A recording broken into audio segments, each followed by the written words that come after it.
దేశద్రోహులుగా social media ఇన్ఫ్లుయెన్సర్లు. జ్యోతి ఆర్థిక లావాదేవీలు, ప్రయాణాలపై ఫోకస్. ట్రావెల్ విత్ జో పేరుతో యూట్యూబ్ ఛానల్. చైనా, పాకిస్తాన్తో సహా 8 దేశాల్లో పర్యటన. స్టార్ హోటళ్లు, టాప్ రెస్టారెంట్లలో భోజనం.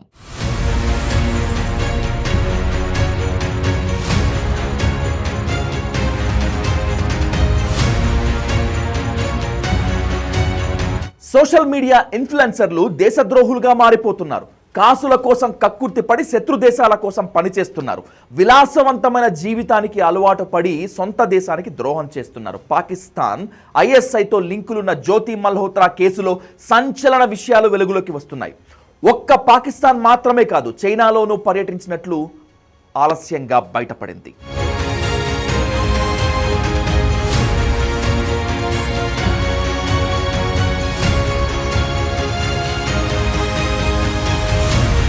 ఇన్ఫ్లుయెన్సర్ల ముసుగు తొలగిపోతోంది. విలాసవంతమైన జీవితాల గుట్టు వీడుతోంది. ఈజీ మనీ కోసం అడ్డదారులు తొక్కుతున్నారు. దేశభక్తి చాటుకోవాల్సిన ఇన్ఫ్లుయెన్సర్లు ద్రోహులుగా మారిపోతున్నారు. కటకటాలపై జైలు ఊచలు లెక్కబెడుతున్నారు. విలాసవంతమైన జీవితం కోసం పాకిస్తాన్కు గూఢచర్యం చేసిందన్న ఆరోపణలతో ప్రముఖ ట్రావెలర్ వ్లాగ్ యూట్యూబర్ జ్యోతి మల్హోత్రా అరెస్ట్ అయ్యారు. ఆమె అరెస్ట్ తర్వాత ఇన్ఫ్లుయెన్సర్ల ప్రపంచంలోని చీకటి కోణాన్ని బహిర్గతం చేసింది. లైకులు, వ్యూస్ కోసం ఇన్ఫ్లుయెన్సర్లు నిరంతరం కొత్తదనం కోసం పాకులాడుతున్నారు. ఈ క్రమంలోనే కొందరు తప్పుడు మార్గాలను ఎంచుకుంటున్నారు. పాకిస్తాన్ పర్యటన సందర్భంగా పాకిస్తానీ సమాచార అధికారులతో పరిచయాలు పెంచుకున్నట్లు తెలుస్తోంది. క్రమంగా వాళ్లకు ఏజెంట్గా మారిపోయిందని అంటున్నారు.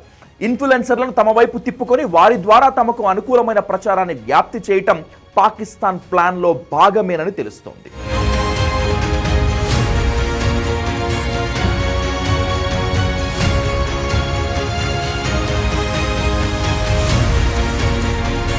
జ్యోతి మల్హోత్రా విలాసమైన జీవితాన్ని గడిపినట్లు పోలీసుల విచారణలో తేలింది. ఆమె యూట్యూబ్కు వస్తున్న ఆదాయం ఎంత, ఆమె పెడుతున్న ఖర్చులేంటి, అనుభవిస్తున్న జీవితంపై పోలీసులు ఆరా తీశారు. ఆదాయానికి మించిన విలాసవంతమైన జీవితాన్ని గడుపుతున్నట్లు తేలింది. ఎప్పుడు విమానాల్లో వెళ్ళినా ఫస్ట్ క్లాస్లో ప్రయాణించేది, ఖరీదైన హోటళ్లలో బస చేయటం, టాప్ రెస్టారెంట్లలో విందు ఆరగించడం వంటివి పోలీసుల దృష్టికి వచ్చాయి. జ్యోతి పాకిస్తాన్ టూర్ కూడా స్పాన్సర్డ్ ట్రిప్ అయి ఉండొచ్చని విచారణ అధికారులు అంచనా వేస్తున్నారు. పాకిస్తాన్లోని విఐపి ట్రీట్మెంట్ పొందిందని, ఆ తరువాత జ్యోతి చైనాకు కూడా వెళ్ళిందని, అక్కడ కూడా విలాసవంతమైన కార్లలో తిరుగుతూ ఖరీదైన నగల దుకాణాలను సందర్శించింది. ఈ విలాసవంతమైనటువంటి ప్రయాణాలు, అనుమానాస్పద సమావేశాలతోనే నిఘా వర్గాలు ఆమెపై ఫోకస్ చేశారు. అరెస్ట్ చేసి విచారించడంతో అసలు భాగవతం బయటపడింది. పహల్గామ్ ఉగ్రదాడికి కొద్ది రోజుల ముందు జ్యోతి ఆ ప్రాంతానికి వెళ్ళినట్లు దర్యాప్తులో వెల్లడైంది. ఆ సమాచారాన్ని పాక్ ఏజెంట్లకు చేరవేసి ఉంటుందని అధికారులు అనుమానిస్తున్నారు.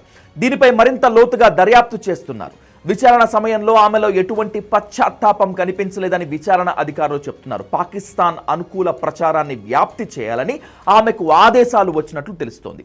ఇదో కొత్త తరహా యుద్ధతంత్రమని అధికారులు వెల్లడించారు. ఆమె కోల్కతాలోని ప్రధాన రక్షణ స్థావరాలను, కొన్ని ప్రదేశాల వీడియోలను చిత్రీకరించిందని వెల్లడైంది. 33 ఏళ్ల జ్యోతి మల్హోత్రా ట్రావెల్ విత్ జో పేరుతో యూట్యూబ్ ఛానల్ నిర్వహిస్తోంది. దీనికి 3.85 లక్షల మంది సబ్స్క్రైబర్లు ఉన్నారు. సంచార సింహరాశి యువతి, హర్యానావి, పంజాబీ యాత్రికురాలు, పాతకాలపు ఆలోచనలున్న ఆధునిక మహిళగా తనను తాను అభివర్ణించుకునేది జ్యోతి మల్హోత్రా. చైనా, పాకిస్తాన్తో సహా 8 దేశాల్లో పర్యటించింది ఆమె.